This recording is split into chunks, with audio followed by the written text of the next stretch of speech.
بلين هاجي مهفانك مهيا جي جمال او جي بريز جلال محمد امين برياردره برای کمیته یاسایی یا خولا پنجم یا پارلمان کردستان برای جلال تو گله که بخیراتی دست به که بحث بکن او پیوندی و سردریا حکومت بغداد و حکومت محمد شیع السودانی دیل مافو شایسته این هرم کردستان سر رای کو چندین شاندن ین حکومت هرم کردستان و همی التزامات خوجی بجی کردن تو چه بین موقفه یه دومایی که حکومت کو دبیجتن چه موچن ین فرمانبرن هرم کردستان دناوا یا سیا یا بودجه دانینه بەناوی خوای گەورە سڵاو لە ئێوە سڵاو لە بینەرانی بەڕێز دیارە بابەتی موچە و قوت و شایستەدارایەکانی هەرێمی کوردستان بابەتێکە کە لە مێژە ئەمە با بڵین بووەتە بابەتێک و ئێمە ئەگەر چاو بە مێژووی پەیوەندیەکانی هەرێم و مەرکەزدا بخشێنینەوە بەردەوام حکوومەتی مەرکەز لە هەر قۆناغێک توانی بێتی بە چاوی دژمنکارانە لە ماف و شایستەدارایەکانی کۆمەڵانی خەڵکی کوردستانی ڕوانیوە و ئەمەش بە نسبەت ئێمەوە نامۆ نەبوو ئەو جۆرە لێدوان و کاردانەوانەی حکوومەتی مەرکەز و جەنابی محەممەد شیع سوودانی چون ئێمە بەڕاستی مێژوویەکی دوورودرێژمان هەیە لەگەڵ زوڵم و ستەم و چەسانەوەی حکوومەتە یەک لە دوایەکەکانی عێراق کە هەموو کاتێک کە بۆیان چوو بێتە سەر ویستیانە بە جۆرێک لە جۆرەکان ئازار و کێشە و مشکیلە بکەنە بەشی کۆمەڵانی خەڵکی کوردستان بۆیە ئەم جۆرە هەڵس و کەوتانە نامۆنین و متەوەقعن و دەبێت چاوەڕوانی ئەم جۆرە ڕەفتارانەیان لێ بکەین کە بەڕاستی بە ڕەفتارێکی با بڵێن دژمنکارانە لەگەڵ میلەتی ئێمە و لەگەڵ گەلی کوردی ستەمدیدە ڕەفتارەکەن و ئەم ڕەفتارەی ئێستا کە دواترین ڕەفتارە درێژە پێدەری ڕەفتارەکانی پێشویانە لە ڕابردوو ئێمە ئەگەر بە زوڵم و ستەم و چەکی کیمیایی و بە ئەنفال چاوەڕوان بوو بێتین لە ڕژێمەکانی بەغداد لە ئێستادا ئەتوانم بڵێم بە شێوازێکی مۆدێرنانە یا بە شێوازێک کە یانەوێ لە ڕێگەی قوت و برسیکردنی کۆمەڵانی خەڵکی کوردستانەوە جارێکی تر بیناقاقەی کۆمەڵانی خەڵکی کوردستان بگرن و نەفەس لە خەڵکی کوردستان بڕن بەڵام من پێم وایە ئەم جۆرە عەقڵیەتە چۆن لە ڕابردوو نەچوەتە سەر و لە ئێستاشدا بەم میکانزمە ئەم ڕژێمانە ناتوانن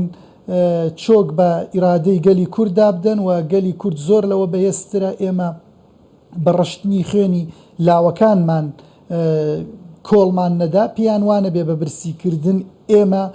کۆڵ دەدەین لە ماف و لە شایستەی دارایی و هەم لە ناوچە جێناکۆکەکان هەولەکەدی هەیە یا فراکسیۆنن یەن کوردستانی di nava Parlemanê Iraqê de ku komkirina îmzayan tanha 100 îmza komkirîne ev hewla henê çend diya karîger bitin li ser ev helwîst û mamelekirina ya Bexdayê gel herêma Kurdistanê بەتەکید ئێمە بۆ ڕێگریکردن لەو زوڵم و ناحەقیەی دەرحەق بە میلەتەکەمانەکرێت کە لە ڕێگەی بڕینی بەشە بودجەی هەرێمی کوردستانەوەیە بۆ ئەم بابەتە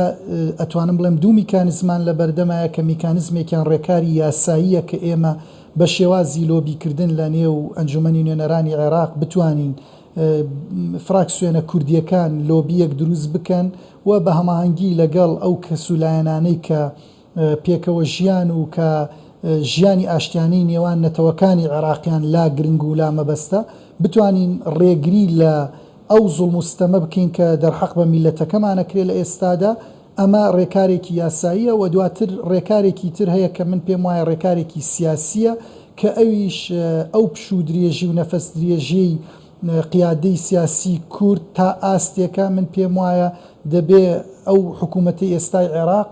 عیبرەت لە مێژوو وەربگرێت و پێیوان نەبێ ئەو خەتەواتانەی کە ئەو هەنگاوانەی کە ئەینێت بە ئاراستەی برسیکردنی میلەتی کورد و پشودرێژی قیاداتی سیاسی کوردستان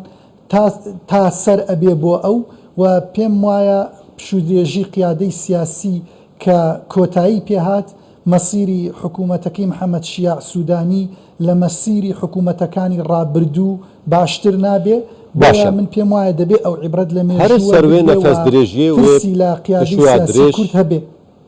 کو سەرۆکی حکوومەتە هەرێما کوردستانێژی مەسوور بارزانانی ئەڤرۆ دێ گوتارە خوددان لە دەستپێکردنا ساڵە خواندنیانی گوتی ئەف نەفەسامەیە درێژ تحملا یا هەرێما کوردستانی یا حکوومەتە هەرێما کوردستانی بهێن فرە هەیاوێ نەش لاوازیە حکوومەتە هەرێما کوردستانی بەلکو داک و کێشە بەرەف ئاقارێکی دیتر نەچتن سباهیژی و هەروەکو دێ ئەف نوچیان لەزگین دەهێتە سەراکانی کوردستان 24 کو شاندەکێ باڵا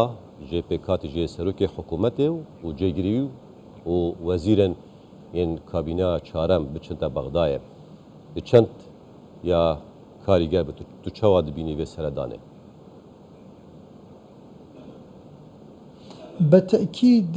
ئێمە ئەو وەفدانەی کە هەرێمی کوردستان کە سەردانی بەغدایان کردووە لەسەر مستەوایەک بوونەوە بەتەکید سەردانی لەسەر مستەوای بەڕێز سەرۆکی حکوومەت یعنی و جێگرە بەڕێزەکەی هەنگاوێکی نوێ ئەبێ و تەکیدم گرنگی و کاریگەریەکی زۆری ئەبێ و حکوومەتی عێراقیش تێدەگات لەوەی کە چوونی ڕئیس وزەرای هەرێمی کوردستان و جێگرە بەڕێزەکەی ئەم دوو بەڕێزە بۆ بەیاوەری شاندێک بۆ بەغدا کاریگەری و ئەهمێتێکی ئەبێ و لە هەمان کاتا مەسجێکیش ئەبێ کە ئەگەر ئەوان لەو نەفەس درێژی کە هەیان بووە تا ئێستا بگەنە ئەوەی کە بیانەوێ ڕەتفعلێکیان هەبێ بەتەکید ڕەتفعلێکی زۆرتون دیانەبێ و ئێمە تەمەنا ناکەین و میلەتی کورد قەت نەیویستوە و تەمەنا ناکە بگەینە ڕەتفعل لەگەڵ حکوومەتی مەرکەز و تەمەنا ناکەین بە میکانزمێکی برایانە بتوانرێت بەشە بودجەی هەرێمی کوردستان لە چوارچێوەی یاسای بودجە لە عێراق کە لە پەرلەمانی عێراق دەرچووە بگاتە هەرێمی کوردستان و چیتر برسیکردنی کۆمەڵانی خەڵکی کوردستان کۆتایی پێبێت و من بە تەکید ئەتوانم بڵێم چوونی وەفدی هەرێمی حکوومەتی هەرێمی کوردستان بە قیادەتی بەڕێز سەرۆکی حکوومەت و جێگرە بەڕێزەکەی ئەهمێت و گرنگیەکی زۆرە بێ و من دڵنیام دەستکەوتی باشیە بێ و دەستکەوتەکەشی ئەوە ئەبێ کە حکوومەتی مەرکەز لەوە تێدەگەن کە دوای ئەو وەفدە ئەگەر بێت و خوانە خواستە بیر لە برسیکردنی کۆمەڵانی خەڵکی کوردستان بکەنەوە ڕەتفعلەکە تونتر دەبێ و بە زیانی کۆمەلگەی عێراقی بە گشتی دەکەوێتەوە بۆیە ئێمە تەمەناکەین نەگاتە ئەوە هەر وەک چۆن ئەمڕۆ بەڕێز ڕئیس وزەرای حکوومەتی هەرێمی کوردستان ئاماژەی بەوەدا لە وتارەکەی خۆی کە تەمەناکەین بە میکانزمێکی برایانە کۆتایی بەم بابەتی برسیکردنی کۆمەڵانی خەڵکی کوردستان بێ و من تەسەورەکەم بە چوونی بەڕێزیان کۆتایی بە لایەنی کەم بەشێکی زۆر لەو برسیکردنە دێ و حکوومەتی مەرکەزیش تێدەگات کە چوونی بەڕێزیان شتێکی سادە نییە و بابەتێک نییە تەنیا چوونێک بێت وەکو وەفدەکانی پێشتر بەڵکو ئەگەر نەگەنە ڕێککەوتن ڕەتفعل و کار و کاردانەوەی خراپی لێ ئەبێ و تەمەناکەی نەگاتە ئەوە بەڕێز جەلال محەممەد ئەمین بریاردەرێ بەرێ یە کۆمیتا یاسایی دێ خۆلا پێنجەمدا یا پەرلەمانی کوردستانی ژێ جەمجەماڵت گەلمە بووی زۆر سپاس بۆ وان ڕوونکردنا